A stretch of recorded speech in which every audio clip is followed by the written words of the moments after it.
नमस्कार, मी स्वाती गाडेकर माझ्या किचनमध्ये तुमच्या सगळ्यांचे खूप खूप खूप स्वागत करीत आहे। आज आपण भोपळ्याचे पराठे म्हणजे भोपळ्याचे धपाटे कसे बनवायचे ते बघूया। त्यासाठी मी भोपळा धुवून घेतला आहे आणि त्याचा वरचा भाग असा काढून घ्यायचा आहे। नंतर भोपळा खिसून घ्यायचा आहे। बरेच जण भोपळ्याची भाजी खात नाही, पण पराठा सॉससोबत चटणीसोबत खूप छान लागतो, त्यामुळे लहान मुलंही आवडीने खातात।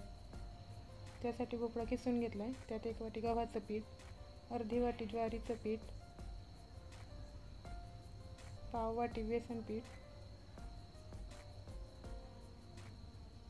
लसूण ठेचून घेतला आहे 2 चमचे तो घातला आहे, ओवा अर्धा चमचा जिरे, पाव चमचा हळद, अर्धा चमचा मिरची पावडर, चवीनुसार मीठ, थोडीशी कोथिंबीर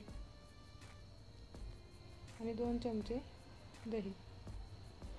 हे छान मिक्स करून घ्यायचं। आपण यात अजूनही आवडीनुसार पीठ मिक्स करू शकतो आणि लाल मिरची पावडर ऐवजी मिरचीचा ठेचा करून घातला तरी चालतो। हे पहिले भोपळ्यामध्येच मिक्स करून घ्यायचे, कारण भोपळ्याला पाणी सुटतं, त्यामुळे आधी पाणी टाकायची काही करायची नाही आहे। हे छान मिक्स करून झाल्यावर गरजेनुसार पाणी घालायचं आहे।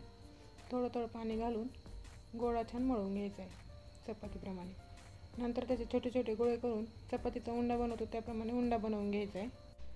हे भोपळ्याचं पीठ जास्त वेळ भिजवून ठेवायचं नाही आहे, त्याला पाणी सुटतं, त्यामुळे भिजवलं की लगेच लाटून घ्यायचे धपाटे।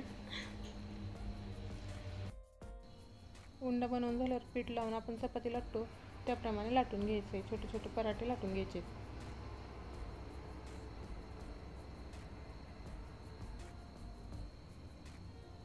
ज्याप्रमाणे चपाती लाटतो त्याप्रमाणेच बारीक लाटायचं आहे। हे आपलं लाटून झालं। आता तवा गरम झाला की त्यावर हे शेकून घ्यायचं आहे। दोघी साईडने तेल लावून खरपूस शेकून घ्यायचं आहे। हे ठेच्यासोबत, चटणीसोबत, सॉससोबत किंवा दह्यासोबत खूप छान लागतं। टिफिनला द्यायलाही छान आहे किंवा नाश्त्यासाठी किंवा रात्रीच्या जेवणातही हे खूप छान असतं।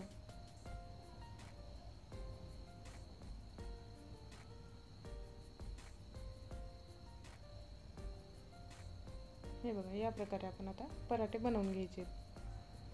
तुम्ही नक्की करून बघा। आवडलं तर लाईक आणि शेअर करा। माझ्या चॅनलला सबस्क्राईब करा। धन्यवाद।